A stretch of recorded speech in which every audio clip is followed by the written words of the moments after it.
Hello guys, Marvel वालों ने फिर से हमें सरप्राइज कर दिया क्योंकि होकाई के 2 एपिसोड आने के बाद तीसरा एपिसोड में इतना धमाका होगा हमने सोचा भी नहीं था। 2 एपिसोड हमें इतने खास पसंद नहीं आए क्योंकि उसमें वही ड्रामा था जो हमने पहले भी देख चुका था, मेलोडी ड्रामा। और तीसरे एपिसोड में ड्रामा भी था, कॉमेडी भी थी और कुछ इंटरेस्टिंग फैक्ट है जो कि हमें देखने चाहिए थे। और हम इसी वीडियो में वही एक्सप्लेनेशन करेंगे कि क्यों हैंक पिंक ने अपने पिन पार्टिकल्स होकाई को दे दिए सिर्फ एरो में लगाते हुए। हमें किंग पिंग का भी इंट्रोड्यूस यहीं पर दिखाया गया कि कैसे किंग पिंग इस स्टोरी से रिलेट करता है और इको की ओरिजिन स्टोरी भी हमें यहाँ पर दिखाई गई। तो चलिए वीडियो शुरू करते हैं सिर्फ एक लाइन को बोलकर, वी आर सुपर डुपर।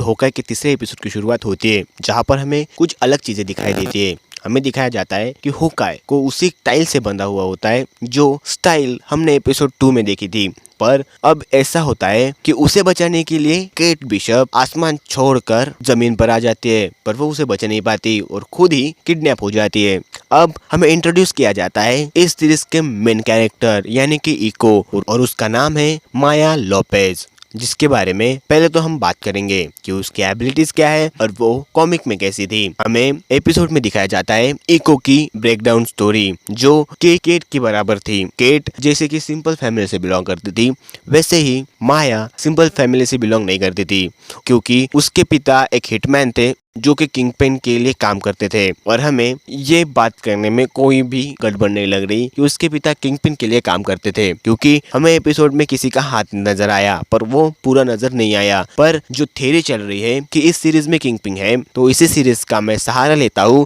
और डायरेक्टली बोल देता हूँ कि उसके पिता किंगपिन के लिए काम करते हैं और उसी की मदद से उसके पिता, जिसका नाम विलियम लोपेज है, वो उसे अच्छे स्कूल में भेज पाते हैं। हमेशा अच्छे स्कूल में हम देख पाते हैं कि जब वो अपने क्लास में होती है तो बिना हेयरिंग एड्स के वो अपने टीचर के ओर देखकर ये पता लगा लेती है कि वो क्या बोल रही है, मतलब उसकी कंसंट्रेशन पावर क्या बढ़िया होगी। और उसके बाद हम ये देख पाते हैं कि वो स्पीकर पर हाथ लगाते हुए उसकी जो भी मूवमेंट है वो सेंस कर पाती है, और वो ऐसा क्यों करती है इसके बारे में जल्दी पता चलेगा। पर हम देख पाते हैं कि जब वो कराटे क्लास में होती है तो एक बच्चे का मुंह एग्जैक्टली कॉपी कर लेती है और उसे हरा देती है। अगर हम कॉमिक की बात करें तो कॉमिक में भी ऐसा ही होता है कि उसके पिता एक हिटमैन होते हैं जो कि किंगपिन के लिए काम कर रहे होते हैं, पर कोई उसे मार देता है। और जब आखिरी सांस वो गिन रहे होते हैं तो माया उनके पास होती है, और जब माया उनके पास होती है तो उसके पिता का खून से भरा हुआ हाथ उसके चेहरे पर लग जाता है, और जो उसके चेहरे पर जो निशान होते हैं वो उसी के पिता के हैं। और उसके बाद जब उसके पिता आखिरी सांस ले रहे होते हैं तो वो किंगपिन से कहते हैं कि मेरी बेटी का ख्याल रखना, और इस वजह से किंगपिन उसे अच्छे स्कूल में दाखिला दिलाता है और अच्छी ट्रेनिंग भी देता है, सबसे बेस्ट ट्रेनिंग देता है। और इसके डेयरडेविल से भी लड़ती है और उसे काफी मारती है, मतलब उसकी पूरी बेइज्जती ही कर देती है और उसका बैंड ही बजा देती है। पर जब डेयरडेविल को इको से प्यार हो जाता है और इको को डेयरडेविल से प्यार हो जाता है, और उसके बाद ये भी पता चलता है उसके पिता को किसी और ने नहीं बल्कि किंगपिन ने मारा है। और इसके बाद और इको इसी का इस्तेमाल कर कर किंगपिन की बैंड बजा देती है और उसे भी नहीं छोड़ती। अब कॉमिक की बात साइड में रखते हैं और आते हैं एपिसोड पर। अब हमें दिखाया जाता है कि इको क्लिंट और केट के सामने आ गई है और वो उन दोनों से सवाल पूछती है इशारों इशारों में कि क्या रोनिन से तुम्हारा क्या फैसला है। पर उसे पता ही है कि रोनिन और कोई नहीं केट बिशप है, और वो ऐसा क्यों जानना चाहती है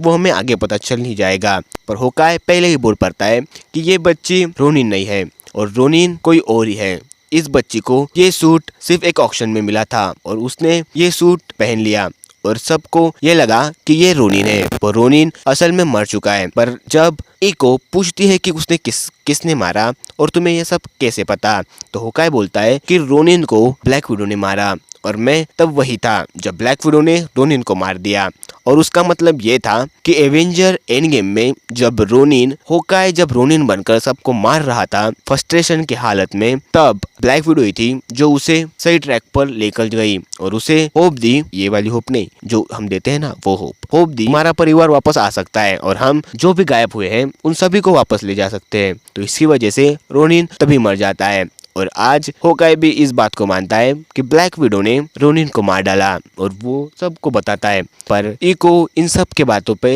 यकीन नहीं करती और वो केट बिशप के ऊपर हमला कर देती है। पर उसका साथी जो जिसका नाम है काजी, इस बंदे का पहले ही मुंह देखकर मुझे कुछ अलग ही एहसास हो रहा है, पर इसका नाम जो काजी है वो उसे रोक देता है। और उसके बाद उनकी बातें चल ही रही होती है तो होकाई अपने हाथ छुड़ाने में कामयाब हो जाता है और वो केट को बोलता है कि मैं तुमको इशारा दूंगा और समझ जाना, और उसे छोड़कर वो वहां से भाग जाता है अपने बोन और एरोज लेने के लिए। पर फ्रेंडली मैच होती है और जब इको और होकाई ये दोनों भिड़ते हैं तब इको होकाई के ऊपर भारी पड़ना शुरू हो जाती है क्योंकि उसके पास एबिलिटीज की भंडार है। वो टास्क मास्टर की जैसे एबिलिटीज को कैप्चर कर सकती है, दूसरे की मुंह कैप्चर कर सकती है क्योंकि उसका कॉन्सेंट्रेट लेवल हाई है और सब दिमाग के बराबर है, क्योंकि मैं अब भी बोलूंगा कि दिमाग ही सबसे पावरफुल है। और आज ये साबित हो गया।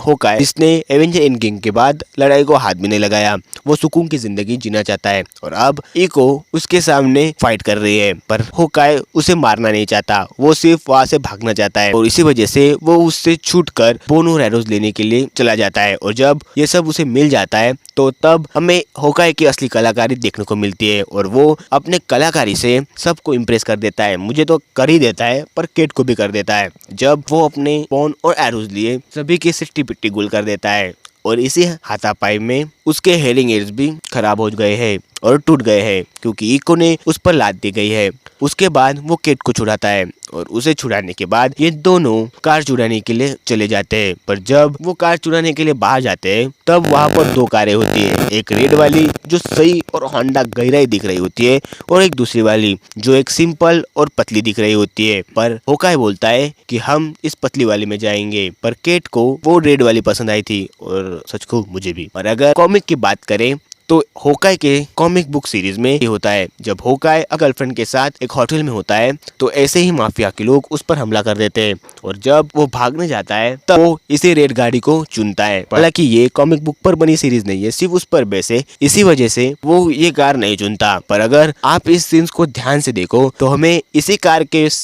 ठीक बाजू में एक ट्रक दिखाई देता है जिस पर ब्रो लिखा हुआ होता है और इसके बारे में मैं कुछ एक्सप्लेनेशन नहीं दूंगा ब्रो, क्योंकि तुम सबको पता है ब्रो कि इस ट्रक पर क्यों लिखा हुआ है ब्रो। हम आगे बढ़ते। होकाई जब तार तूर जोड़ जाड़ करके गाड़ी स्टार्ट करने की कोशिश कर रहा होता है और वो बोलता है कि तुम गाड़ी चलाओगी और मैं एरो चलाऊंगा और मैं एरो से उन सब को रोकूंगा। पर गुंडों को इतनी गड़बड़ होती है कि वो जल्दी जल्दी में फायरिंग करना शुरू कर देते हैं और इसकी वजह से होकाई गाड़ी चलाने पर मजबूर हो जाता है और केट एरो चलाने पर मजबूर हो जाती है। इन सभी में मुझे सबसे ज्यादा सीन जो पसंद आया था वो चेसिंग का था। इन दोनों में चेसिंग कंपटीशन शुरू हो जाता है। होकाई आगे होता है और ये सब उसके पीछे उसे पकड़ने की कोशिश कर रहे होते हैं और उसके बाद हमें वो भी सीन दिखाई देता है जो हमें ट्रेलर में दिखाई दिया था कि केट एरो चलाने के लिए होकाई से एरो मांगती है और होकाई कुछ एरो बाजू में रखकर उसे सिंपल एरो देख देता है और जब वो एक सिंपल एरो उस गाड़ी पर मारते हैं उसे रोकने के लिए तो वो गाड़ी ब्लास्ट हो जाती है और तब वो होकाई से पूछता है ये सिंपल एरो था जो तुमने बाजू में रखा वो क्या था। वो कई एरोज लेकर उन्हें रोकने की कोशिश करती है और तब हमें कुछ सही और गजब के एरो देखने को मिलते हैं। एक एरो था जहाँ पर केबल निकली हुई थी और केबल जो इन सब को रोक रही थी, एक एरो था गैस बॉम्ब का, एक एरो लिक्विड का और मेरा सबसे गहरा एरो जो सीन था एरो वाला वो था जब होकाई पिन पार्टिकल से भरा हुआ एरो केट के चलाए हुए एरो पर मारता है और वो एरो बड़ा हो जाता है और उन सभी की बैंड बजा देता है और उसके बाद बचने के लिए ये दो ब्रिज से छलांग मार देता है और वो किड्स को भी साथ ले जाता है। और इसमें होकाई का सबसे बड़ा मूव शामिल है जब एवेंजर में वो चित्तूरी आर्मी से लड़ रहा था और आखिर में उनसे बचने के लिए वो जो मूव अपनाता है वही फेमस मूव हमें इसी के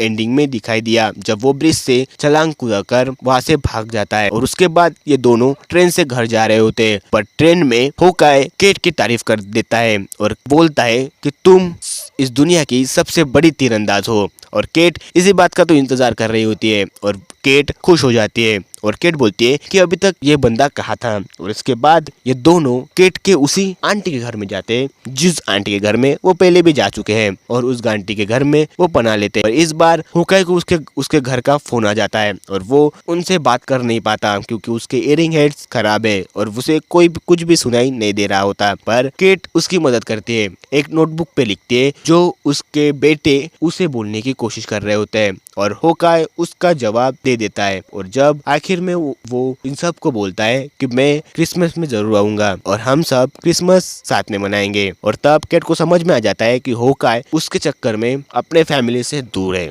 उसके बाद इन दोनों में कुछ टॉकिंग बातें होती है और वो गजब थी। वो बोलता है कि तुम इस कुत्ते को कुछ नाम क्यों नहीं दे लेती, उस कुत्ते को कुछ नाम दो और कल हम अपने हेयरिंग एड्स दुरुस्त करने के लिए जाएंगे। और उसके बाद केट होकाई वहां से चला जाता है, पर केट उस डॉग को नाम देने की कोशिश करते है, उस डॉग को कई नाम देती है और एक नाम था पिज्जा डॉग। और उसके बाद के हेयरिंग एड्स दुरुस्त करने के लिए एक शॉप पे जाती है और शॉप पे वो हेयरिंग एड दुरुस्त भी हो जाते हैं, और होकाई उस हेयरिंग एड्स को कान में लगाकर ये दोनों एक ही टेबल पर बैठ। और तब इन दोनों में गुफ्तगू होती है। होकाई बोलता है कि तुम्हें मेरे जैसा बनना है, पर ये सोचना गलत बात है तुम्हारी, क्योंकि मेरे जैसा बनना, दूसरों की मदद करना एक अच्छी आदत है, पर इसमें तुम सब कुछ खो दोगी जिसको तुम प्यार करती हो, जिससे तुम प्यार करती हो। पर केट बोलती है कि खोने से ज्यादा मुझे पाना पसंद है, और मुझे पहले पाना है और उसके बाद खोना ही खोना है। और हमें पता चलता है कि केट इस बात को मजाक ले रही है। वो होकाई को बोलती है कि तुम्हारा नेचर मुझे पता हो गया है, तुम लोगों से छुप छुपाते फिर रहे हो और इसके लिए तुम्हें एक कॉस्ट्यूम चाहिए और मैं कॉस्ट्यूम डिजाइन करूंगी। और उसके बाद वो एक स्केच बनाती है और होकाई को दिखाती है, पर होकाई को ये जरा भी पसंद नहीं आता। पर वो स्केच था जो कि होकाई कॉमिक में पहनता है, और वो कॉस्ट्यूम उसने इस सीरीज में नकार दिया क्योंकि उसे बिल्कुल भी पसंद नहीं आया। उसके बाद होकाई बोलता है कि हमें उन सब की जानकारी चाहिए, उन सब की जानकारी चाहिए वो। और केट बोलती है कि इन सब की जानकारी हमें एक ही जगह मिल सकती है, और वो है उसका घर का पेंट हाउस। मतलब घर के पेंट हाउस में उसकी माँ का लैपटॉप है और उस लैपटॉप में बिशप सिक्योरिटी की सारी जानकारी है, और उस जानकारी में हमें इन सभी का पता चल जाएगा। उसके बाद ये दोनों उसी पेंट हाउस में के लिए निकल जाते हैं। इको का सीन दिखाया जाता है जो इको के अड्डे पर है। उन सभी ब्रो अपने कपड़े फपड़े सभी उठाकर एक नया ठिकाना ढूंढने के लिए जा रहे होते हैं, पर इको और काजी एक दूसरे से बात कर रहे होते हैं, और हमें पता चलता है कि काजी इको को पसंद करता है, और वो इको से बोलता है कि ज्यादा टेंशन मत लो, हमें तुम ही लीडर हो और हमें यहाँ से जाना ही पड़ेगा, और हम इन दोनों को अगले बार देख लेंगे। पर इको गुस्से में होती है, और उसके गुस्से का कारण हमें अभी पता चलता है कि एक्चुअल में रोनिन ने उसके गैंग को तो मारा ही, पर उस गैंग में उसके पिता भी शामिल थे। और जब रोनिन उसके पिता को मार ही रहा था तब माया उसे देख रही होती है, और माया जब उसके पिता के पास जाती है तो रोनिन उसे है, पर उसके पिता आखिरी सांस गिन रहे होते हैं, और वो उससे बोलते हैं कि यहाँ से निकल जाओ और तुम्हें जीना होगा, तुम मेरी लिटिल ड्रैगन हो। जाते हैं केट के साथ उसके पेंट हाउस में। जब होकाई पेंट हाउस में एंट्री लेता है तो पेंट हाउस को देखकर वो इम्प्रेस हो जाता है, और उसके बाद केट बोलती है कि ये मेरे पर दादा ने बनाया था और यही शाही लोगों का ठाट बाट है। और जब केट अपने कंप्यूटर में कुछ छेड़खानी कर रहे होते हैं तब उसे काजी का पता चल जाता है, और काजी का पता जब वो डिटेल में जानने की कोशिश करते हैं तो उसके कंपनी वाले उसे ही लॉग आउट मार देते हैं। और इसके बाद हमें होकाई को दिखाया जाता है जो कुछ तो ढूंढ रहा होता है, और उसे कुछ तो खबर है कि यहाँ पर कोई ना कोई तो है। और जब वो आगे बढ़ता है तो उसके गले के सामने उसी की तलवार आ जाती है, और उसे धरने वाला और कोई नहीं होता, वो होता है जैक, यानी कि केट का अंकल। ये दोनों एक दूसरे को देखते हैं, पर मुझे ऐसा डाउट आता है कि जिस तरह कॉमिक बुक में ये दोनों एक दूसरे को जानते हैं और रोनिन मतलब गाय एक दूसरे को जानते हैं, वैसे ही इसी सीरीज में भी ये एक दूसरे को जानते होंगे। मतलब अभी तक हमें होकाई का ओरिजिनल स्टोरी नहीं दिखाई गई है, क्योंकि ओरिजिनल 6 एवेंजर की स्टोरी हमें दिखाई गई, क्योंकि आयरन मैन पर भी मूवी बन चुकी है, कैप्टन अमेरिका पर भी मूवी बन चुकी है, हल्क पर भी मूवी बन चुकी है, ब्लैक विडो पर भी मूवी बन चुकी है, और हमें उन सब के ओरिजिन के बारे में पता है जो उसके हीरो बनने से पहले की स्टोरी थी। पर हमें होकाई के बारे में अभी तक ऐसा कुछ पता नहीं चला, और हम उम्मीद करते हैं कि आगे के एपिसोड में हमें पता चल ही जाएगा कि होकाई की ओरिजिन स्टोरी क्या है। हमें ओरिजिन स्टोरी देखनी है होकाई की, कि होकाई शील्ड में आने से पहले क्या करता था। और अब इस वीडियो में कोई डिटेल मिस हो गई हो और अगर कुछ फैक्ट हो इस वीडियो से रिलेटेड तो कमेंट बॉक्स में लिख देना, और अगर कुछ इस वीडियो में गलत लगा हो, मेरी आवाज़ पसंद नहीं आई हो, तो कमेंट बॉक्स तो है ही। और अगर पसंद आए सब कुछ तो सब्सक्राइब भी कर देना। तो एक बात जाने से पहले मैं एक बात बोलूँगा, वी आर सुपर डुपर, और ये बात भूलना मत।